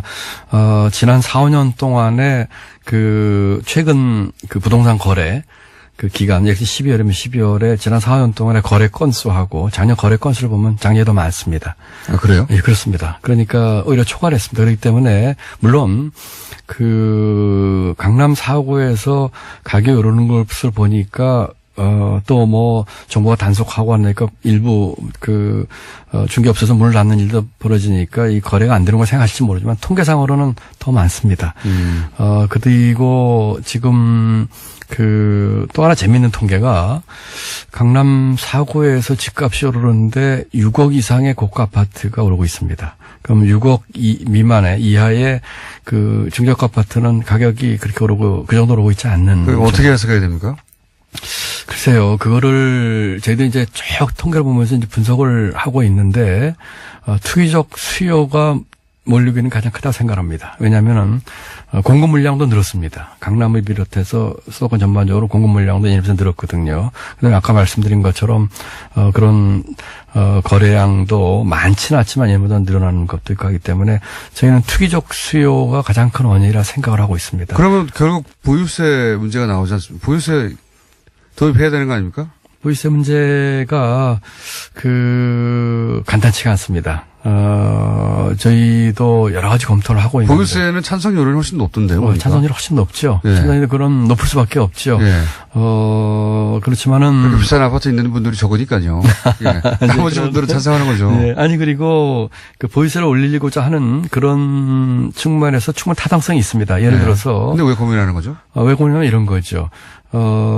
뭐 간단히 말씀드리면은 예를 들어서 우리 보유세와 거래세를 봤을 적에 보유세가 거래세에 상대적으로 다른 데서 우리가 낮은 편입니다. 예. 그다음에 다주택을 가지고 있다든지 하는 분들은 과세 형평의 문제에 있어서 보유세를 좀 올려있다는 측면에서 타당성이 있습니다. 그렇지 않습니까? 네. 예. 다만 부동산 가격 안정용으로 이 보유세를 쓰는 문제는 생각할 점이 많습니다. 왜 그렇습니까? 왜냐하면은 정부가 지금 강남 4구라든지 그 아파트 부동산 가격 안정에 있어서 원칙은 그 해당 지역에 맞춤형을 저희는 원하고 있거든요. 네. 보유세를 올리면 전국적으로 다 올려야 됩니다. 그렇죠. 그렇다면은 보유세가 크게 두 가지가 있는데 네. 재산세가 있고 종부세가 있습니다. 네. 재산세 같은 경우는 전부 다 올리게 되면은 전국이 다 영향을 받습니다. 종부세로 하면 되죠. 종부세로 하게 되더라도 일정한 기준 이상의 집들은 전부 해당이 되는 것이죠. 그렇죠. 지금 안 그래도 오늘도 어느 언론에서는 제가 나오면서 보니까 강남을 때렸는데 지방이 쓰랬다 이런 말이 나오는데 네. 지금 저희가 관심을 갖고 모니터링하고 있는 그 일부 지역 외에 다른 지역까지 전부 대상이 됩니다. 그래서 이건 문제는 마음 같아서는 네. 그래도 대부분은 그 대상은 결국은 뭐 강남 지역이나 그 정도 가격이면 강남 지역에 있는 아파트들이 대상이 되는 율이 훨씬 높죠. 예. 그렇지만 다른 지역의 아파트나 부동산도 대상이 되는 문제가 있습니다. 그리고 그 지역도 대상이 되면 안 됩니까? 그 지역 같은 경우는 예를 들면 지금 강남 4구나를 비롯한 일부 지금 부동산 과열이 아닌 지구들이 많이 있습니다. 네. 그런 지역까지 이제 해당되는 문제가 있기 때문에 부동산 과열 지역에 집중해서 하고 싶은데 다른 지역에도 영향을 준다. 그러니까 근데 부동산 보유세는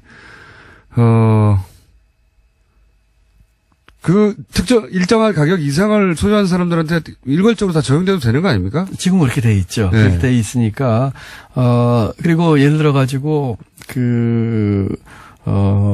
정책 목표를 부동산 가격을 잡기 위한 정책 수단으로 이것이 얼만큼 작동을 할 것을 제가 면밀히 봐야 되거든요. 네. 그러니까 지금 말씀하신 것처럼 그 거래세의 관계라든지 다주택 소유자에 대한 과세형평 문제로 봐서는 긍정적으로 봐야 될 측면이 있고요.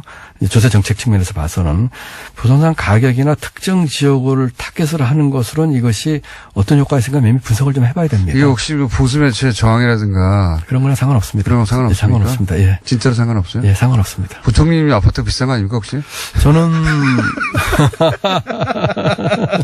예전에 이런 보도 중에 이런 정책을 쓰려고 하는 관료들의 아파트가 실제로 비싸가지고 안 하는 거 아니냐 이런 지적도 많이 있었는데. 제 경우를 말씀드리자면 저도 그 지역에 작은 아파트를 하나 가지고 있습니다. 유일하게 갖고 있는데 저는 집을 한 채 가지고 있는데 그 집이 전용 면적 18평짜리입니다. 네. 작은 면적입니다. 해당 사항이 없다? 아닙니다. 뭐 저도 그 어느 댓글에 보니까 그 지역에 있어서 뭐 집값 올라 좋겠다 이런 얘기를 하시는데 그런 문제나 좋죠, 뭐 좋기는.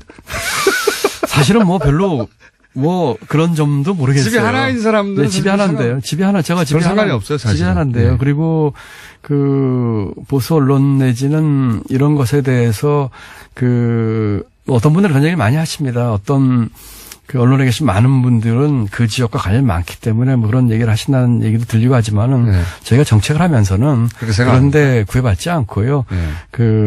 정말 사심 없이 한 가지 좀 더 그 말 나와서 현 정부가 혹시 이렇게 보수 매체의 공격이나 보수 매체의 어떤 태클이나 이런데 신경을 많이 쓰는 편입니까? 부처회의 할 때 보면 뭐 이런 기사 나왔는데 이러면서 이렇게 과거에 영향 많이 받았잖아요. 그런 제가 뭐 보수 매체다 그렇지 않은 매체를 나누는 건 뭐 제가 바람직하지 않은 것 같고요. 보수 매체가 주로 공격을 하니까요. 제 입장에서는 언론에서 하는 얘기에 저희가 신경을 안 쓸 수는 없지요. 왜냐하면 네. 그런 것들이 국민에게 바로 이제 영향을 주시고 하니까요.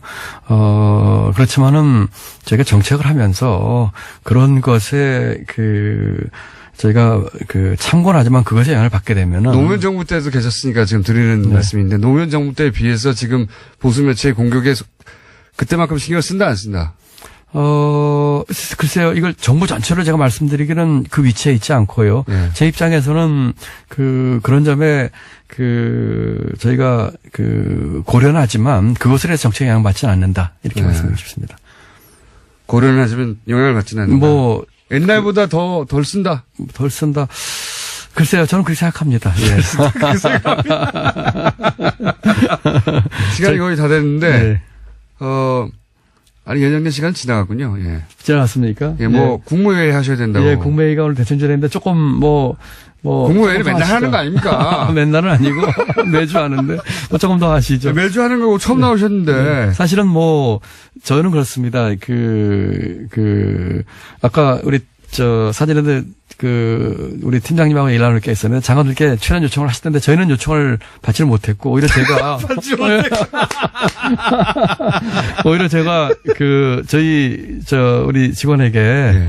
우리 뉴스 그냥 나가자. 네. 그거 제가 먼저 얘기를 그래야죠. 했어요. 모든 부처 장관님들이 나와주셔야 돼요. 직접 나와서 설명하셔야 되고 오해받으면 풀어야 되고. 근데 제가 나오자고 제가 먼저 얘기를 하고 우리 직원이 그렇게 요청을 한 이유가 우리 김원수 씨를 보고 싶은 생각도 있었지만 있지만 그거보다는 제가 국민들하고 직접 소통을 하고 맞습니다. 예, 그리고 아니 대통령도 직접 소통하는 마당에 예, 그렇습니다. 그래서 아주 진솔하게 그 많은 부분들이 그 국민들께 잘 전달이 안 되는 부분이 많이 있어요. 그걸 제가 직접 말씀드리고 싶어서 그렇게 했었거든요. 맞습니다. 그러니까 뭔가 오해를 받거나 잘못 전달됐으면 직접 나와주셔야 됩니다. 그래서 제가 시간이 바쁘면 좀 더 하시죠. 뭐 그런 면에서 모처럼 또 다음에 또 받아주신다면 제가 또 나오겠습니다. 모처럼이 아니라 처음 나오시는군요.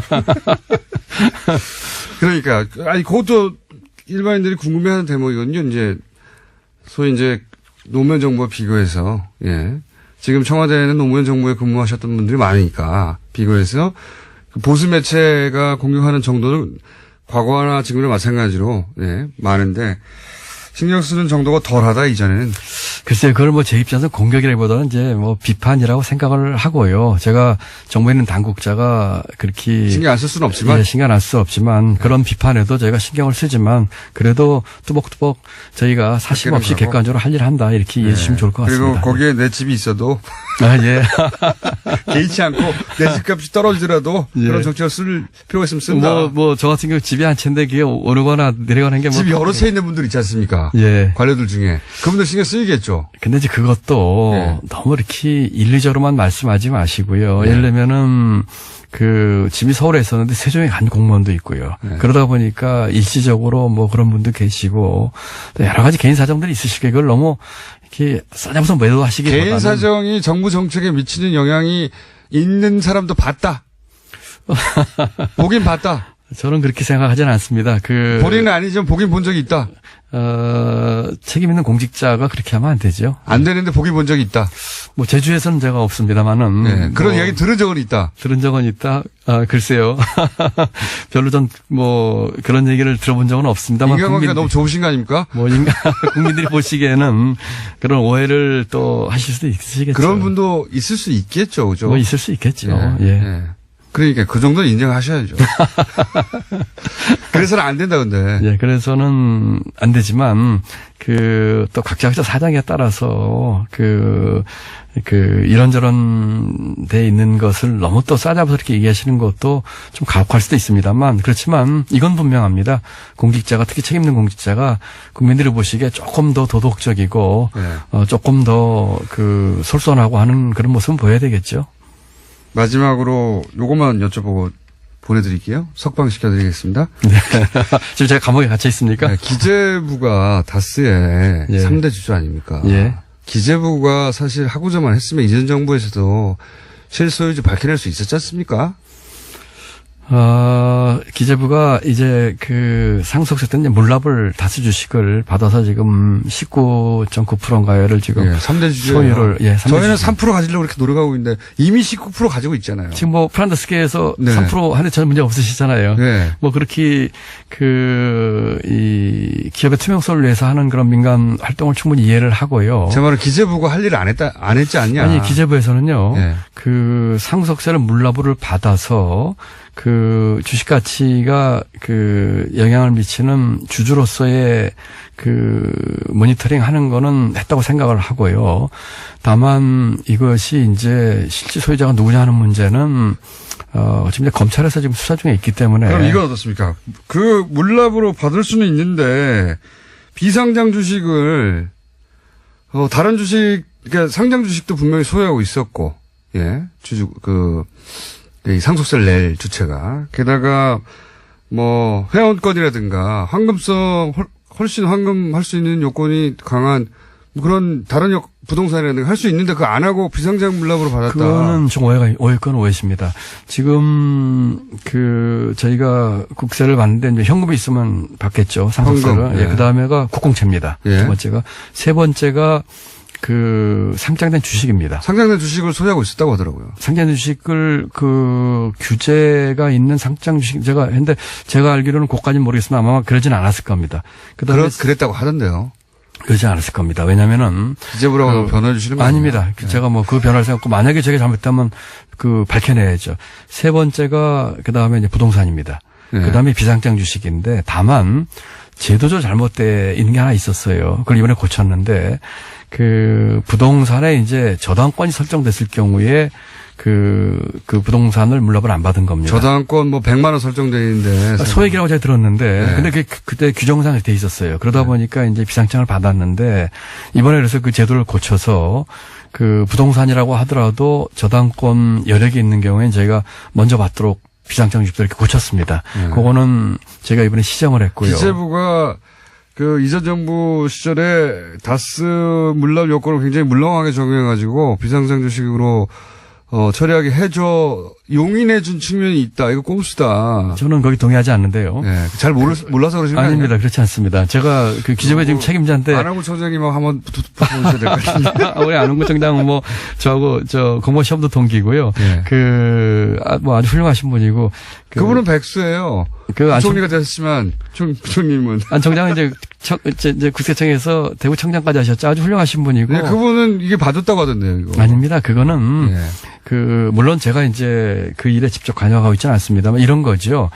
그 규정에 따라서 했는데 규정의 잘못이 있었죠. 말씀드린 것처럼 그 부동산 저당권 문제가 있었기 때문에 그 물납을 비상장주식을 규정이 잘못됐다. 그렇죠. 그래서 규정을 고친 거죠. 네. 그리고 기획재정부 장관이시다 보니까 자꾸 기획 아닙니다. 그거는 제가 보는데 기획재정부 다스는 누구 겁니까 그래서?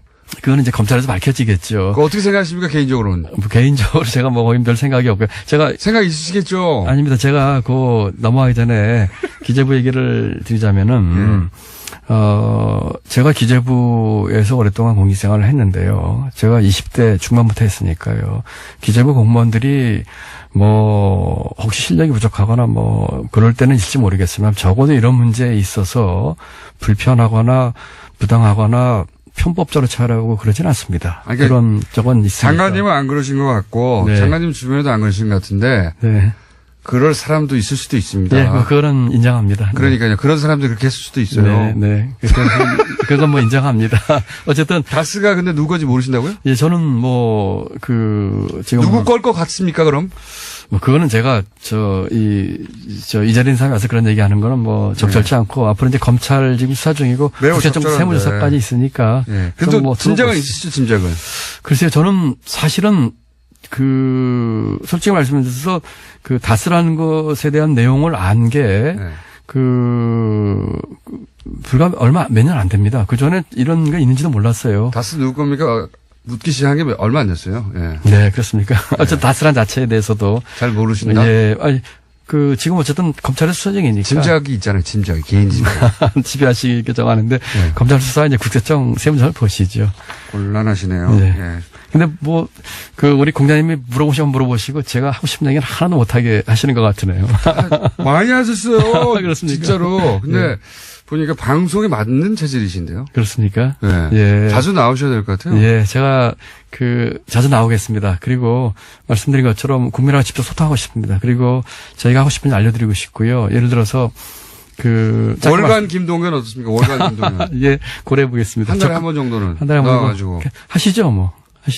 약속하셨어요? 네, 하시죠, 뭐. 한 번 정도 하시죠. 말 바꾸기 없게요. 네, 대신에 좀 너무 물어보시기만 물어보지 마시고, 저도 좀 하고 싶은 얘기를 저도 해주시죠. 장사를 해야 되고, 부총님도 장사해야 되니까. 알겠습니다. 서로 장사하는 것으로. 그렇게 하겠습니다, 예.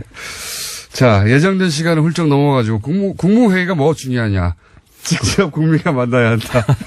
그래서 20분 이상 국무회의에 지각하게 생겼는데, 저희는 알 바가 아니죠. 자. 혹시 인사하실 말씀 있습니까? 인사요? 네. 우리 애청자분들께요? 네. 혹은 뭐 국민여러분께요?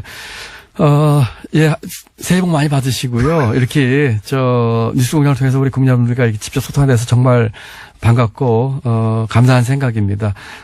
금년에 저희는 국민소득 3만 불 시대를 맞이할 것입니다. 또 그렇게 하도록 최선을 다하겠습니다. 그렇지만, 그와 같은 3만 불 시대에 걸맞는 우리 국민 삶의 질은 과연 되느냐에 대해서 저희가 많은 생각을 해야 될 것 같습니다. 그런 측면에서 실질적으로 국민의 삶이 이렇게 좋아지고 또 체감할 수 있게끔 우리 성장의 과실이 골고루 돌아갈 수 있게끔 최선을 다하겠습니다. 또 일자리 부총리님, 저희 방송 끝날 시간 다 됐어요, 이제. 그럴까요? 역공이시네요. 네. 어쨌든 반갑습니다. 또 자주 뵙게 되길 희망합니다. 감사합니다. 네, 지금까지 월간 부총리 저희 코너명 정했거든요. 이미. 월간 부총리 첫 시간이었습니다. 김동연 경제부총리였습니다. 감사합니다. 네, 감사합니다. 수고하십시오. 정태현 소장님이 독감으로 저희 그 대타로 한겨레21 김한 기자가 나왔는데 부총리께서 시간 다 까먹어가지고 2분밖에 남았어요. 네. 인사하시죠? 네, 안녕하세요. 한겨레21 김한입니다. 네, 오늘 주제 뭡니까? 네, 방송사들이 노동자들한테, 비정규직 노동자들한테 상품권을 줬는데요. 시간이 짧으니까 실시간 포털에 상품권 페이를 검색해보시면 자세한 기사를 만나보실 수 있습니다. 예, 그리고 청와대에 지금 국민청원이 올려져 있는데요. SBS 상품권 이렇게 검색하시면 아마 청와대 국민청원도 검색하실 자, 수 있습니다. 검색어 알려주세요. 검색어. 상품권 페이. 상품권 페이. 예, 한겨레 21. 네, KBS 상품권, SBS 상품권 이렇게 검색해 KBS 보시면 상품권. 네. 본인 이름은? 네. 제 이름은 김한입니다. 네.